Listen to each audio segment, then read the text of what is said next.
Welcome everyone to this briefing brought to you by the Israel Defense and Security Forum, IDSF. In Hebrew, our name is Abitchonistim. IDSF is the leading Israeli organization advocating for strong national security to defend Israel. I'm very happy about today's briefing for two reasons. Number one, many of our viewers have been requesting the return of the IDSF head of research, Or Issachar, and Or is here joining me today. And number two, many people have requested an analysis of the threats from Turkey.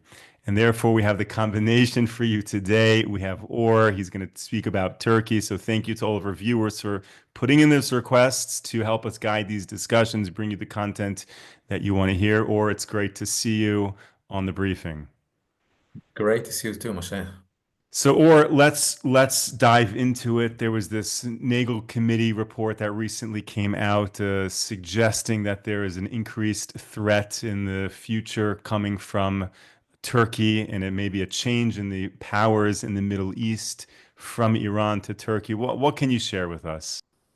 Yeah, so look, Turkey is not doesn't agree to leave the headlines. It just won't get off our screen. And I'm thinking to myself, that could be an interesting topic for an episode because look, I mean, Turkey, we know it's playing a double game all these years, right? Turkey's a NATO member, just like the United States and most countries in Europe. Turkey is also controlled by Recep Tayyip Erdogan, who is from the AKP party, right? And Justice and Development, who is an Islamist and is dreaming big of bringing Turkey back to its great days of the Ottoman Empire and going back to Jerusalem.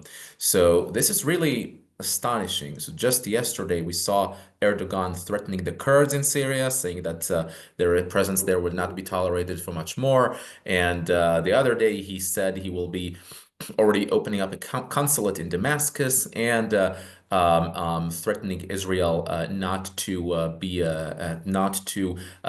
show any more aggression in Gaza, while threatening basically anyone and everyone to the point where NATO members, including the United States, telling them, take it easy, take it easy. But it's quite fascinating. We are seeing quite a new Turkey today. In 2002, Erdogan takes power.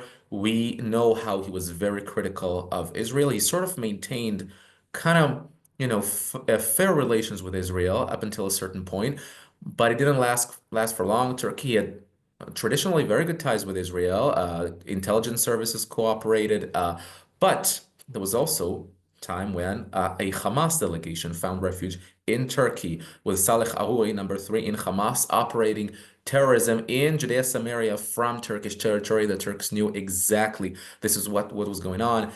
Training camps of Hamas in Turkish territory, training Hamas terrorists, Palestinian terrorists to murder Israelis, go back to Israel and carry out their assault, often, equipped with 200K in their pockets. So this is really, I mean, if they're paying so many grants for Palestinian terrorists, that would be quite a fascinating thing to watch, especially noticing that, taking note of the fact that in 2009, as we know, Israel carried out its first major operation in Gaza back in the Olmert government days. It was December 08, January 09. It got, naturally was being the headlines. And later that year, Erdogan shared a platform with Shimon Peres, the late Israeli president Shimon Peres, in the Global Economic Forum and the World Economic Forum. Basically, he sat right next to him. They shared a platform, and Peres was very fierce in defending Israel's record, and Erdogan was furious. He said Israel is committing war crimes and genocide even back then, and then left off the stage. So this was really the beginning of the deterioration in Israeli-Turkish relations up until a point where in 2011, you all remember, I guess, the Mavi Marmara, the big boat that a Turkish, it's an NGO, but heavily supported by Turkey, the Turkish government, announced that they will be breaking the siege on Gaza. And sure enough, this organization took a boat straight from Turkish waters and just simply started floating this flotilla, simply started navigating into Gaza in the Mediterranean Sea. And IDF soldiers took control over the boat. They warned them not to do this, but Eventually, they took control over the boat. It was pretty violent. People had bats, and they, you know, soldiers who came there came equipped, with the paint guns. They didn't expect that. They came with anti-riot equipment, and so they didn't expect terrorists there. Many IDF soldiers were heavily wounded until they figured out there were very harsh videos of IDF soldiers being, very harshly beaten by these Turkish activists. There was even an Israeli member of Knesset there, an Arab one, and eventually they managed to stop it. But that was really a major flashpoint low point in Israel-Turkey relations, to the point where Turkey completely, cut ties with Israel. We were recommended not to travel there, and so on, up until Netanyahu spoke with Erdogan. President Obama took Netanyahu to the tarmac in the Ben Gurion airport when visiting Israel, gave him the phone and told him, now you call Erdogan, he's on the phone, apologize, offer, reparations for the victims in the Mavi Marmara, and everything will be okay. But surprising, I'm taking you now to March 2016, when Erdogan was visiting the Brookings Institute in the US, saying that he's open to warm up ties with Israel. He was looking forward to it. He doesn't see any issue with it. And he anticipates, every day we're going closer and closer to Turkish-Israeli normalization. That actually reminded me of what MBS, Mohammed bin Salman of Saudi Arabia, said just a month before the massacre of October 7. He said, every day we're getting closer to Israeli-Saudi normalization. But that was to March 2016. In July, what they called a Peace at Home Council, that was an organization of Turkish veterans, tried to actually oust Erdogan forcefully out of power. You all remember these pictures where he was in a hotel, a military helicopter tried to, shoot him down in his room. There was a takeover of major TV stations and the military headquarters. It was a pretty amateurish attempted coup d'etat against Erdogan by senior members of his officer corps. It failed miserably. Thousands of people were arrested.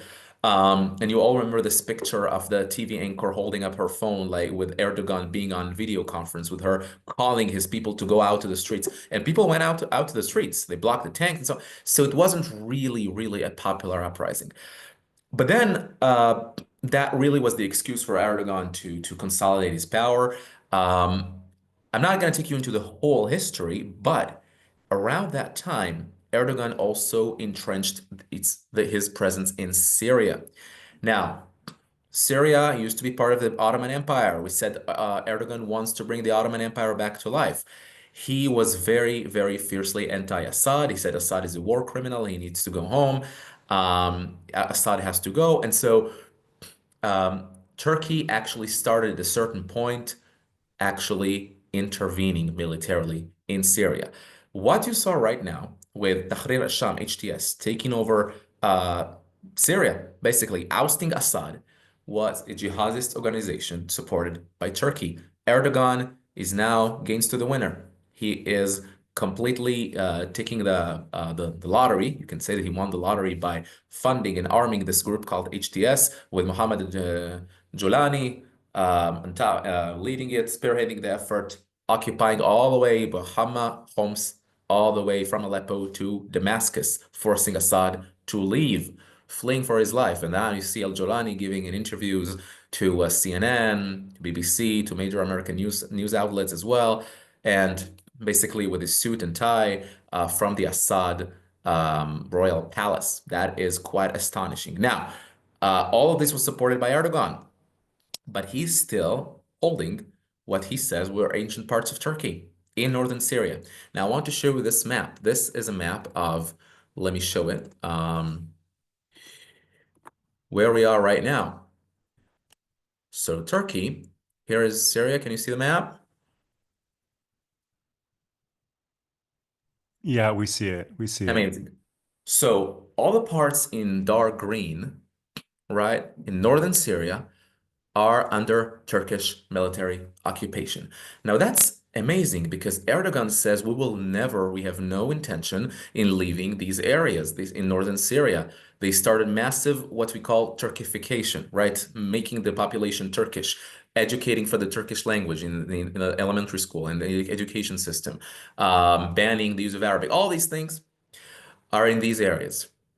In the same day, Erdogan says that Israel's occupation against the Palestinians cannot continue. He will never accept the Israeli military takeover. You see over here in the Golan Heights, Israel took control of this little buffer zone, was agreed with Syria, didn't invade Turkey, Syrian territory per se, rather taking control over the buffer zone, the higher Syrian Golan, the Hermon Mountain on the Syrian side, not on the Israeli side, really taking control of this very, very critical strategic outpost to prevent jihadists from overseeing Israel from that very high location.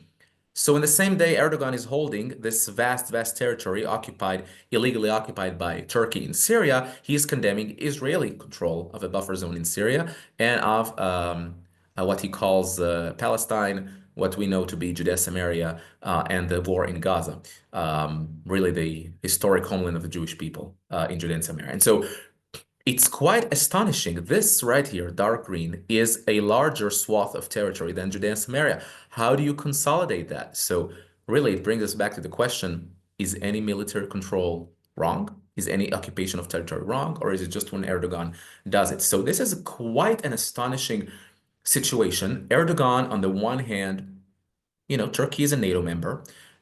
He's not an enemy country of Israel. He's not an enemy country of the United States, but he's playing tough. And he actually saw how the war in Gaza, on the other hand, really helps him politically. It is very, very expedient for him politically to bash Israel. Erdogan is now not only the occupier of the largest occupier of Arab territory in the world, very ironic, but is also the fiercest critic of Israel. He day and night, he compares Netanyahu to Hitler, Mussolini, and Stalin. He says Israel is committing war crimes and genocide. He said we will march all the way to Jerusalem. Just a few days ago, the crowd says all the way to Jerusalem, and Erdogan kind of had fun hearing it. He says, whoever has patience will win.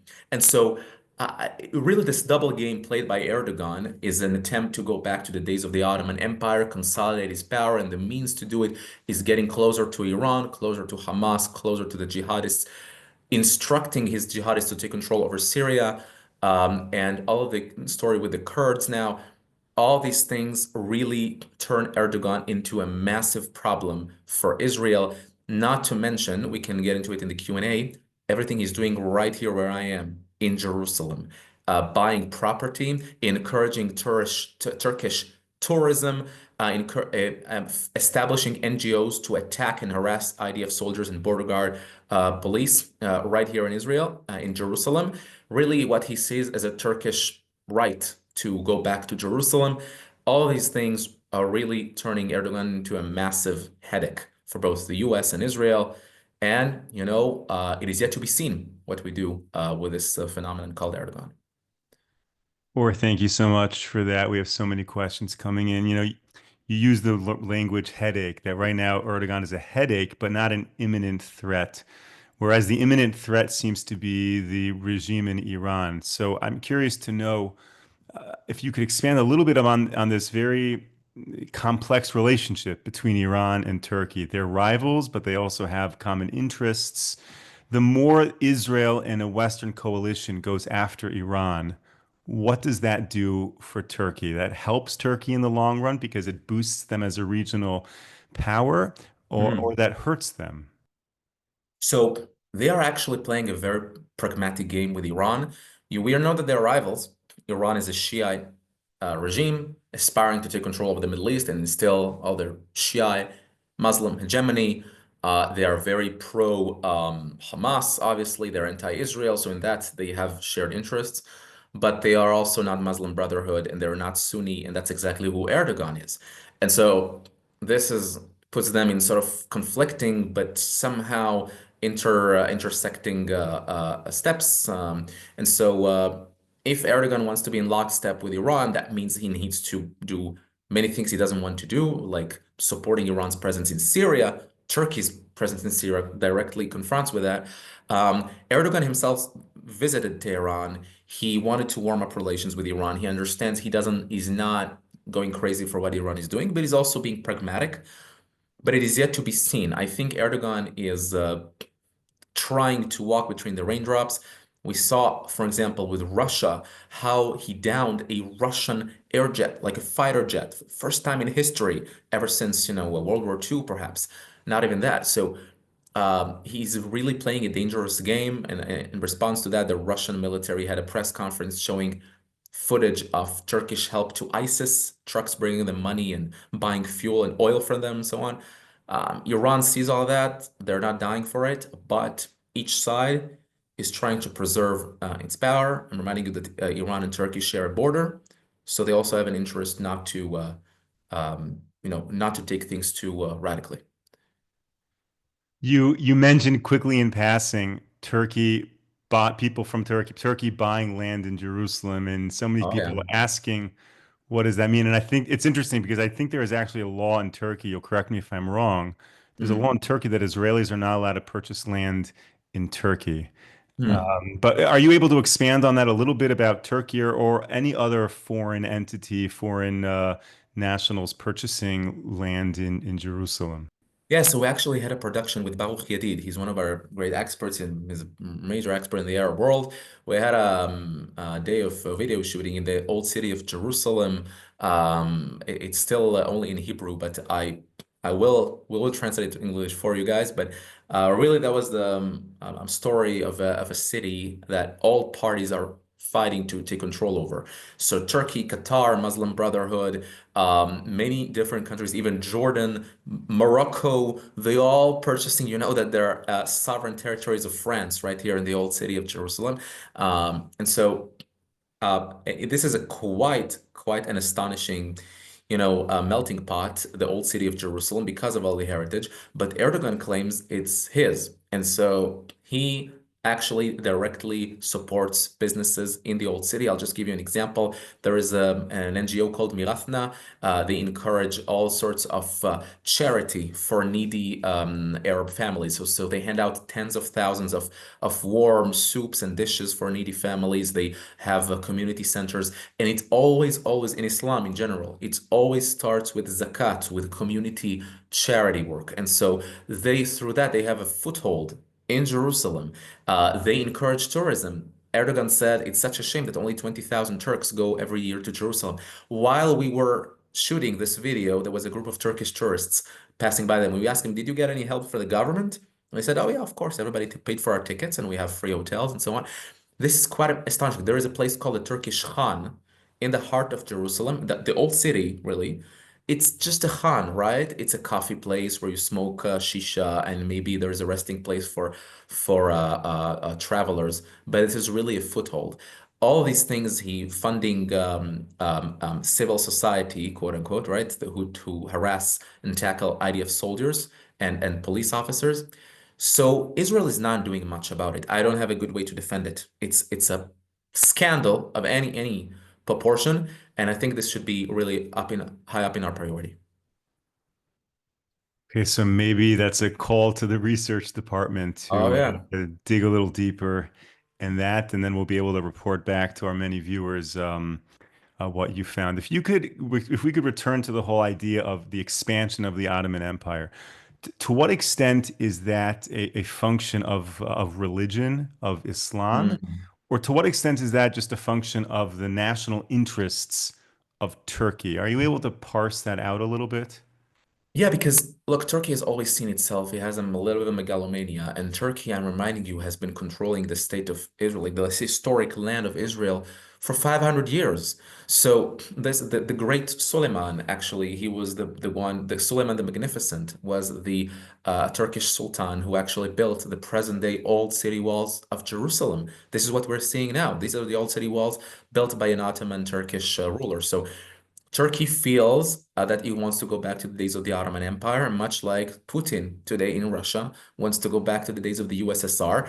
Everyone wants their piece of their share of the cake. Um, I would say that Turkey, ever since Ataturk, 100 years ago, we saw how in the post-World War One treaties they wanted to give the Kurds a state and the Armenians a state and so on. And then Ataturk took control over Turkey, massively secularized the country, and basically said, from now on, this is Turkey, no Kurdish, no Armenian states. This is one single Turkey. And well, the great powers had to cooperate. And historically, Turkey was always conserving its own interests, but it was also pro-Western, joining NATO and cooperating World War II. It was not a hostile country, but it was always some sort of a mystery. But ever since Erdogan took control in the AKP party, the Justice and Development, he is massively Islamizing the country. He is encouraging women to wear headscarves. He's going against all sorts of Western habits. All these things make Turkey a less safe place for Israelis, very popular tourism destination for Israelis, really, and taking Turkey to a very dark spot where I think Israel and the West are not doing much about it simply because it's too much of a big of a headache to contain. It's a massive country. I don't know if that's what we need to deal with when you have so many challenges with Iran, the Palestinians, and Russia, and so on. Now, in this committee report about the rising threat of Turkey, there was a recommendation for an allocation of more funding directed to thwarting that threat. I'm curious if you could just explain to the layman out there, like, what does that mean to allocate more funding? Does that mean to increase intelligence, hardening a border? What would that defense spending So be to used which committee for? report are we talking about, just to be precise? Uh, The Nagel Committee report. oh, right. Right. So more for intelligence, you mean, right? That's the question. Meaning, what that Yeah. funding? What is it for? So look, we actually, as you know, the IDSF now are taking us to like sort of force buildup in Israel's preparation for the next challenges. So Nagel report actually recommended this week to significantly change the long-term multi-annual planning of Israel and the force buildup. The Nagel committee, Jacob Nagel used to be the head of the National Security Council. He's a great guy. He's very intelligent, and he is actually now he chaired this committee appointed by Netanyahu. And we thought that it's a must-have. An organization like the IDSF with our research department, with all of our senior officials who know a thing or two about security and about military buildup, we must make our voice heard.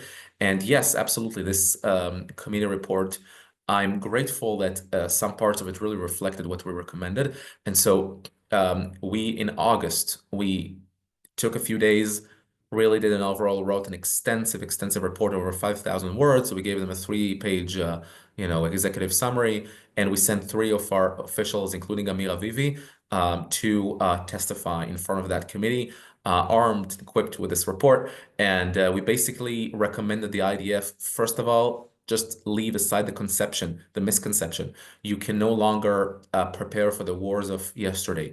That means that you need to have very effective critique mechanism, I would say audit mechanisms, who would give you what we call red team, right? To give you a second opinion, would contradict you from time to time.